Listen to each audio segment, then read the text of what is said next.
Karen Jones from Adams & Jones with the very talented Catherine Craig from Simple and Savvy. So the little session we're going to do today is on how to tie together some knickknacks in the styling side of things. So this house here is a great example. It was empty, the tenants had vacated, and the owners did take my advice to style it utilising Catherine. And it's just made a huge difference with the interest, and this property has actually sold. But I just wanted to show you, or Catherine's going to go through, how do you style and have interesting items around the home. So we're going to do a little bit of an exercise, and Catherine's going to show you how to put some things together. We're just going to show you this lounge dining area first, and then it'll be over to Catherine.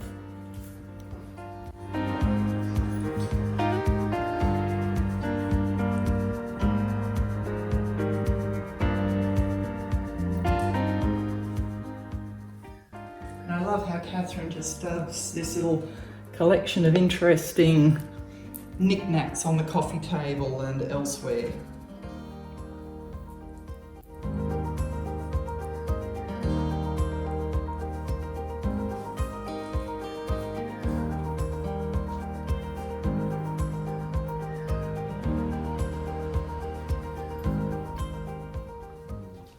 Okay, so now Catherine is going to give you some tips on how can you do this yourself and make your house as stylish and as presentable as this for selling your home, or even just for you to be able to enjoy.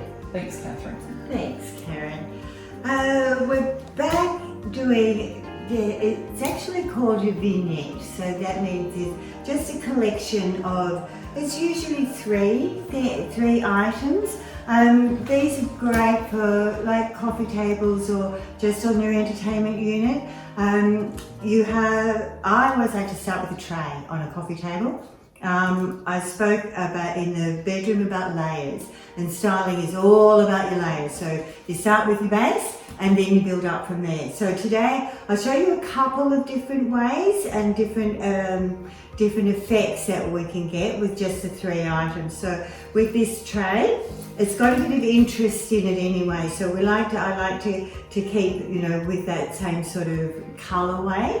And it looks a little bit coastal. So I start with a piece of coral, and that gives you some textures and a lighter color. Keeping with the shells, we'll put this little shell mold here and more shells, and bringing in the black, you can just drape that around, and that row will bring in those colors. And that's a very simple 2-minute way of putting a tray together for a coffee table. Now the other ways one other thing that I like to use, if we keep with that and we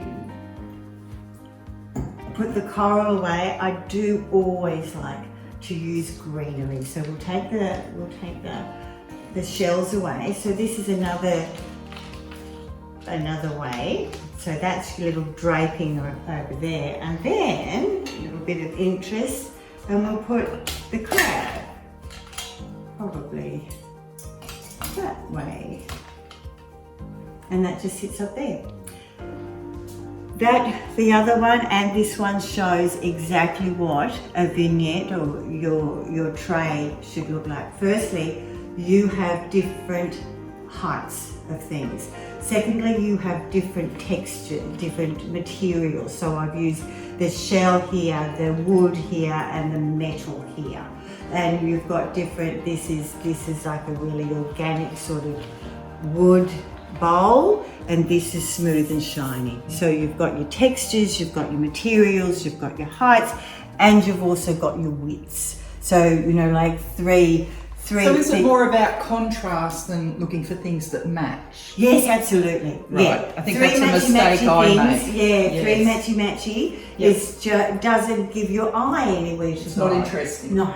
Yep. No. Okay. It needs to. And the other thing that I always like to do, if you've got room enough on your coffee table for your tray and books, don't clutter your coffee table.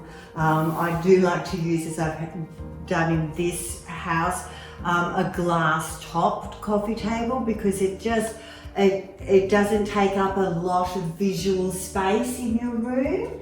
And there I've incorporated the book in the tray.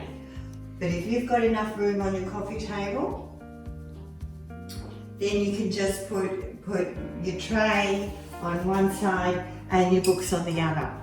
Once again, here we are, we're layering. And that is, once again, Karen, interest. Yes. So, because that's a bit, that's just of books.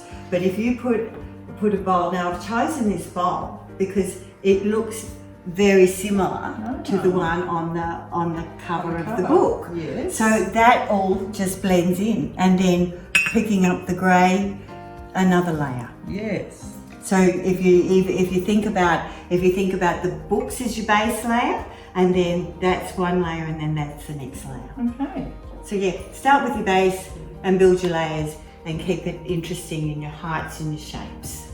Wonderful. Well, they're really good tips and some that I could use myself. So again, thank you, Catherine Craig from Simple and Savvy Styling, for your advice and sharing your knowledge with us. And thank you for watching, and we'll come up with some more tips later on for your viewing. Thank you. Thank you.